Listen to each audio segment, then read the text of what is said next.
আসসালামু আলাইকুম এভরিওয়ান। আমি মির্জা আনিতা, পালকি ম্যাচ মেকিং লিমিটেডের সিনিয়র এক্সিকিউটিভ এবং আমার সাথে আছেন আজকের ভিডিওতে। আমি মাসুমা খানম, পালকি match making limited senior marketing executive. আজকে আমরা আলোচনা করব বিয়ের সিদ্ধান্তে পাত্রপাত্রীদের ম্যাচ মেকিং এর ক্ষেত্রে গার্ডিয়ানদের কি কি বিষয় বিবেচনা করা উচিত। আপু, যেহেতু আমরা অনেকদিন যাবত ম্যাচ মেকিং নিয়ে কাজ করছি পাত্রপাত্রীদের, তো দেখা যায় আমরা অনেক সমস্যা ফেস করি, অনেক প্রবলেম ফেস করি ম্যাচ মেকিং এর ক্ষেত্রে। যে সমস্যাগুলো আমরা ক্লায়েন্টদের বা অভিভাবকদের জানাতে পারি না, তো সেই উদ্দেশ্যেই আমরা চিন্তা করেছি যে এবার কিছু ভিডিও ক্লিপস এর মাধ্যমে আমরা আলোচনা করব, সেই পরিপ্রেক্ষিতে আলোচনায় বসা আর কি। তো পাত্রপাত্রীর ম্যাচ মেকিং এর ক্ষেত্রে বেশিরভাগই আমরা কিছু প্রবলেম ফেস করে থাকি, যেটা হচ্ছে প্রধান প্রবলেম।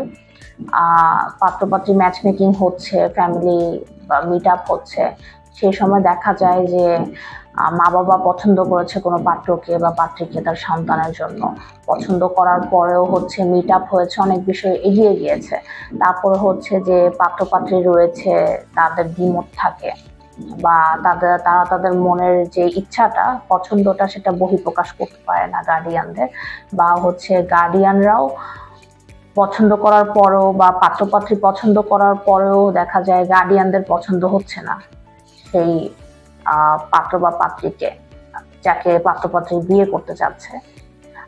কিন্তু দেখা যায় আমাদের আন্তরিকতার জায়গাটা কোনো জায়গায় কমতি থাকে না, গার্ডিয়ানদের সাথে আমাদের খুবই আন্তরিক সম্পর্ক থাকে, পাত্রপাত্রীদের সাথেও আন্তরিক সম্পর্ক থাকার পরেও আমরা ঠিক বুঝতে পারি না যে এই জায়গায় ঘাটতিটা কোথায় বা সমস্যাটা কোথায়, বা আমরা তাদের রিচ করতে পারছি না বা তারা আমাদের রিচ করতে পারছে না, বা হচ্ছে আমাদের এত আন্তরিক সমস্যার পরেও হচ্ছে পাত্রপাত্রী বা গার্ডিয়ানরা কেন আমাদের সাথে একমত প্রকাশ করতে পারছে না সেই বায়োডাটার উপরে। এই বিষয়গুলো নিয়ে আপনার একটা মতামত আমাদেরকে বলেন, বা আপনি কি মনে করেন যে এই সমস্যাগুলো কেন হচ্ছে? এই বিষয়গুলোর ক্ষেত্রে অভিভাবকদের প্রতি আপনার পরামর্শটা কি? আমার পরামর্শ হচ্ছে এরকম যে আমরা তো আসলে বাবা মা বাচ্চাদের জন্য অনেক কষ্ট করি এবং ওদেরকে অনেক কষ্ট করে বড় করি, যেটা সত্যি কথা। এবং বিয়ের বিষয়টা হচ্ছে ঠিক সেরকমই একটা মানে গুরুত্বপূর্ণ একটা ডিসিশন, যেখানে আমরা এসে কিছু অবহেলা করি বা অনেক কিছু আমরা মিসিং হয়ে যায়, আমরা বুঝতে পারি না। তো সবার আগে যেটা প্রয়োজন সেটা হচ্ছে যে বাবা মার সাথে ছেলে মেয়েদের ফ্যামিলি গতভাবে পারিবারিকভাবে যে আলোচনাটা, আন্ডারস্ট্যান্ডিংটা, বোঝাপড়া, যে আসলে আমার বাচ্চারা আসলে মূলত কি চায়। আর বাচ্চাদেরও বুঝতে হবে যে বাবা মা অবশ্যই আমার থেকে ভালো বোঝে, সে তো আমার ভালোটাই চিন্তা করবে, তো বাবা মার চিন্তা ভাবনাটাও বাচ্চাদেরকে খেয়াল রাখতে হবে। তো দুজনের এই চিন্তা ভাবনাগুলো একসাথে আলোচনা করার মাধ্যমে কিন্তু একটা ডিসিশনে আসা যায় যে আসলে আমাদের রিকোয়ারমেন্টটা কিরকম হতে পারে বা আমরা কিভাবে আগাবো। এটা একটা। আর একটা বিষয় হচ্ছে যে, যেমন এই বিষয়টার উপরই উদাহরণস্বরূপ আমি বলতে পারি, যেমন আমাদের এখানে আমরা যে বিষয়গুলো আমরা মানে ফেস করি, যেমন মিটিং হচ্ছে, বাবা মা হচ্ছে মেয়েকে নিয়ে এসছে, ছেলে মেয়ের মিটিং হচ্ছে, কিন্তু বাবা মার পছন্দ হলো, ছেলে পছন্দ হলো, ছেলে পরিবারও মেয়েকে পছন্দ করলো, কিন্তু বিষয়টা আর আগাচ্ছে না। কেন আগাচ্ছে না? হয়তো বা মেয়েটার হয়তো অন্য কোথাও ভালো লাগা আছে বা অন্য কোনো ডিসিশন থাকতে পারে, যেটা সে তার বাবা মাকে বলতে পারছে না। এই বিষয়গুলো থাকলে হচ্ছে বিষয়টা থেমে যায়। আমরা কিন্তু আন্তরিকভাবে চেষ্টা করি ম্যাচ মেকিং এর, এবং দেখা যাচ্ছে যে ধরনের রিকোয়ারমেন্ট দেওয়া হচ্ছে সেই ধরনের রিকোয়ারমেন্ট অনুযায়ী পাত্রপাত্রী দেখানো হচ্ছে, পরিবারের পারিবারিক সাক্ষাৎকারগুলো হচ্ছে, কিন্তু বিষয়টা আগানো হচ্ছে না এবং ম্যাচও হচ্ছে না, বিয়ে পর্যন্ত আগাচ্ছে না। এই ক্ষেত্রগুলোতে হচ্ছে থেমে যায়, বিয়েটা থেমে যায়, দেরি হয়। এটা একটা। আর একটা বিষয় হচ্ছে রিকোয়ারমেন্ট। রিকোয়ারমেন্ট হচ্ছে আমরা যখন বিয়ের জন্য ছেলে চাচ্ছি বা মেয়ে চাচ্ছি, তখন রিকোয়ারমেন্ট দেওয়ার ক্ষেত্রে আসলে আমরা বিষয়টা এমন ভাবে রাখি যেন কোনো একটা কিছু রেডি হয়ে আসবে আমার জন্য। বিষয়টা একদমই এরকম না। বিষয়টা অবশ্যই যেহেতু আমরা একই পরিবারে দুইটা বা তিনটা ভাই বোন থাকলে যেমন দুই তিন রকমের হয়ে থাকে, অবশ্যই যে ছেলেটা আসবে আমার পরিবারের মেম্বার হবে, আমার সাথে অ্যাড হবে, বা যে মেয়েটা আমার পরিবারের মেম্বার হবে, সে অবশ্যই আমার থেকে ভিন্ন হবে, এটাই স্বাভাবিক। তো রিকোয়ারমেন্ট করার ক্ষেত্রে আমাদেরকে অবশ্যই খেয়াল রাখতে হবে যে একটা ভালো মানুষ, হ্যাঁ, লাইফটা পুরোপুরি কাটানোর মতো ভালো একটা মানুষ, সে অবশ্যই সুশিক্ষিত হতে হবে, ভালো একটা মানুষ হতে হবে, এটা আগে খেয়াল করতে হবে রিকোয়ারমেন্ট হওয়ার ক্ষেত্রে। কিন্তু এটা আমরা ভুলে যাই, রিকোয়ারমেন্টের ক্ষেত্রে আমরা বাবা মারা আমরা এই জিনিসটা সবার আগে ভুল করি, যে আমি আমার ছেলেকে অনেক প্রতিষ্ঠিত করেছি, অনেক লেখাপড়া করিয়েছি, তাহলে আমি হচ্ছে যে ঠিক সেরকমই একটা মানে ওয়েল মেড একটা মেয়ে আমি নিয়ে আসবো।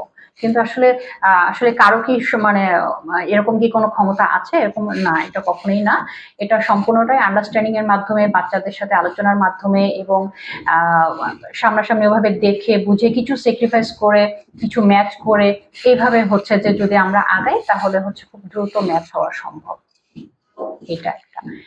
আর একটা বিষয় যেটা আমি বলতে চাচ্ছি সেটা হচ্ছে যে আহ, আমরা যখন ম্যাচ করি রিকোয়ারমেন্ট অনুযায়ী দেখা যাচ্ছে যে এডুকেশন ব্যাকগ্রাউন্ড, ফ্যামিলি ব্যাকগ্রাউন্ড, অনেক কিছুই তো আমাদেরকে মিলাতে হয়।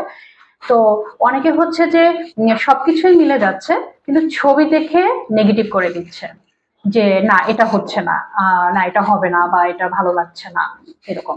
আসলে ছবি দেখে নেগেটিভ করাটাও ম্যাচ দেরিতে হওয়ার আর একটা বড় একটা কারণ। হ্যাঁ, ছবি দেখে না না করা, একটা মানুষকে আমি সামনাসামনি দেখি, বোঝার চেষ্টা করি আসলে সে মানুষ হিসেবে কিরকম, তার ফ্যামিলি ব্যাকগ্রাউন্ড কিরকম, এটা বুঝি। আমার মনে হয় এই জিনিসটা বিবেচনায় নিয়ে আসলে আমার মনে হয় ম্যাচ মেকিংটা আরো দ্রুত হওয়া সম্ভব এবং একটা বিয়ে অনেক দ্রুত এগিয়ে যাওয়া সম্ভব। আচ্ছা, তো ইদানিং কাজ করার ক্ষেত্রে আমরা একটা জিনিস খুবই নোটিস করছি যে অনেক অভিভাবক আমাদের কাছে আসছেন এবং খুবই হতাশা নিয়ে আসছেন, আহ যেটাকে আমরা বলে থাকি হচ্ছে লেট ম্যারেজ। দিন দিন লেট ম্যারেজের প্রোফাইলটা বেড়ে যাচ্ছে, অনেক অভিভাবক এটা নিয়ে খুবই চিন্তিত। এই যে লেট ম্যারেজের প্রোফাইল গুলা বেড়ে যাচ্ছে, এটার কারণটা কি বা সমস্যা কোথায় বলে আপনি মনে করেন? বা বিষয়টা কি এমন যে সঠিক বয়স থাকতে বাবা মা সিদ্ধান্ত নিতে পারছে না, বা ল্যাকিংসটা কোথায়? বা বেশি কোয়ালিফিকেশন এডুকেশনের দিকে ফোকাস করার কারণে ছেলেমেয়ের বয়স বেড়ে যাচ্ছে? আর বা বিয়ের ক্ষেত্রে একটা সময় সঠিক সময় সিদ্ধান্ত নেওয়াটা খুবই জরুরি, কারণ পড়াশোনা চাইলেই হচ্ছে ছেলে মেয়ে বিয়ের পরে করতে পারবে যদি নিজেদের স্ট্যান্ডার্ড বা মেন্টালিটি ম্যাচ করে যদি বিয়ে করা হয়। তো এই সমস্যাগুলো লেট ম্যারেজের ক্ষেত্রে কেন হচ্ছে বলে আপনি মনে করেন? হ্যাঁ, এটা আপনি অনেক গুরুত্বপূর্ণ একটা কথা বলেছেন।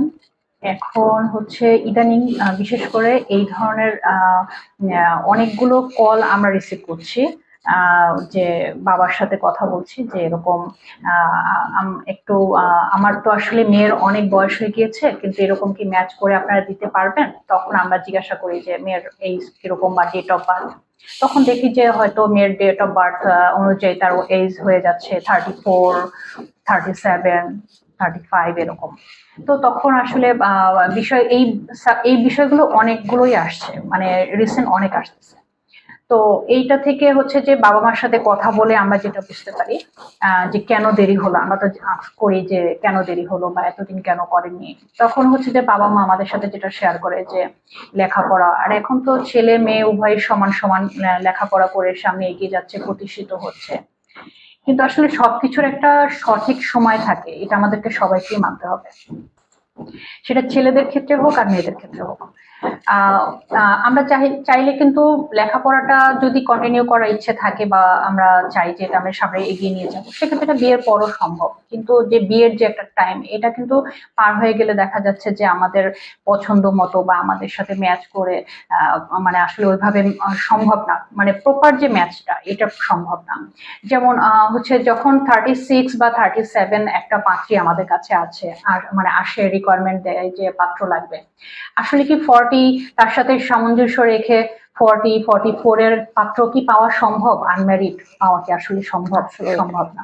কিন্তু যে বাবা মাটা আশা করে আমাদের কাছে আসে, যে আমরা তো চাই যে আন্তরিকভাবে চেষ্টা করি যে তার মেয়েটার জন্য এতদিন দেরি হয়ে গিয়েছে আর যেন দেরি না হয়, যেন মেয়েটাকে আমরা তাড়াতাড়ি দিয়ে দিতে পারি, এটা কিন্তু আমরা চাইবো এবং চেষ্টাও করি।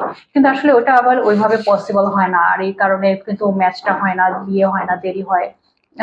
কিন্তু আসলে এটার যে কারণটা যেটা আপনি আমাকে জিজ্ঞাসা করেছেন সেটা হচ্ছে এরকম যে লেখাপড়া, যে মেয়েরা হচ্ছে যে লেখাপড়া করে যে আমি মাস্টার্স কমপ্লিট করব বা পিএইচডি করব বা জব জয়েন করে কারণ তারপর আমরা বিয়ে হচ্ছে করব। রেশিও কারণে হচ্ছে এটাই দেখছি যে লেখাপড়ার ক্ষেত্রে হ্যাঁ হ্যাঁ এই হ্যাঁ সমস্যাটা হচ্ছে, বিয়েটা পিছিয়ে যাচ্ছে। হ্যাঁ হ্যাঁ। তো আসলে এরকমটা যদি হয় যে বাবা মা বাচ্চাদেরকে যদি বোঝায় যে হ্যাঁ বাবা তুমি লেখাপড়া করছো, ওকে তুমি করো, কিন্তু আমি হচ্ছে যে বিয়ের যে সময়টা তোমার প্রপার যে বিয়ের সময়টা, এটা তোমার বিয়ে হয়ে যাক, পড়ালেখাটা তুমি বিয়ের পরও কন্টিনিউ করতে পারবা। হ্যাঁ, এরকম কিন্তু হয়। এটা যদি বাবা মা বাচ্চাদেরকে বোঝায় বা আন্ডারস্ট্যান্ডিং এর মাধ্যমে এটা জিনিসটা যদি বাবা মা সচেতনতার সাথে যদি এই জিনিসটা মেনটেন করে, তাহলে আসলে এই লেট ম্যারেজটা হয় না। ছেলেদের ক্ষেত্রেও কিন্তু হয় যে তারা হচ্ছে যে 40 বছর বয়সেই আনম্যারিড, এরকম কিছু ছেলে আছে যে আমাদের কাছে আসে।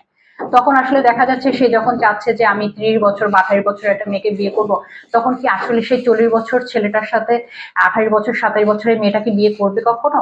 এখনকার সবাই সচেতন, সবাই চাচ্ছে যে আমরা একটু সিমিলারিটি মেনটেন করি বা 2-4 বছর দিয়ে এজ গ্যাপে আমরা বিয়ে করি, এটা কিন্তু সবার পছন্দ। তো সেক্ষেত্রে ছেলেদের ক্ষেত্রেও বিষয়টা অনেক কঠিন, মেয়েদের ক্ষেত্রে সবথেকে বেশি কঠিন। আর এটা হচ্ছে যে মূলত লেখাপড়ার ক্ষেত্রে তো আছেই, তারপরে হচ্ছে কিছু উদাসীনতাও থাকে ক্যারিয়ার। কিছু ভুল হ্যাঁ হ্যাঁ সিদ্ধান্ত হ্যাঁ থাকে আর কি। হ্যাঁ। উদাসীনতা করার কারণে হয় যে বাচ্চারাও উদাসীনতার মধ্যে আছে, বাবা মারাও হচ্ছে ওভাবে খেয়াল করতে পারছে না, এই কারণে বাবা বা সন্তানের মধ্যে একটা কমিউনিকেশন গ্যাপ থাকে। কমিউনিকেশন গ্যাপ থাকছে। বাবা মাও বিজি, তারাও ব্যস্ত, তারা জবে ব্যস্ত, ছেলে মেয়ে অতিরিক্ত স্বাধীনতা পেয়ে তাদের ওইভাবে মেন্টালিটিটা গ্রো হয়, তারাও তাদের স্বাধীনভাবে চিন্তা ভাবনা গুলো নেয়, তাদের ডিসিশন গুলো তারাই নিচ্ছে। এই কারণে কিন্তু মূল জিনিসগুলোতে আমরা মানে পিছনে চলে যাচ্ছি আর কি।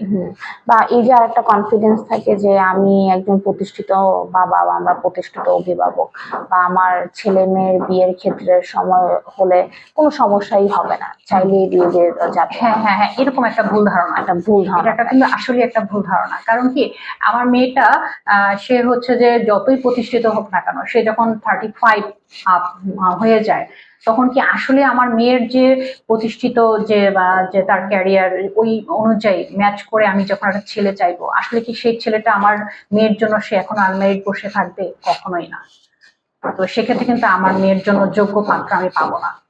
তাই আমার বাবা মা হিসেবে আমাকে চিন্তা করতে হবে যে আমার মেয়েকে আমি তো অবশ্যই প্রতিষ্ঠিত করব, কিন্তু অবশ্যই সময়ের কাজ সময় করতে হবে, সময়ের ডিসিশন, সঠিক ডিসিশন সঠিক সময় নিতে হবে।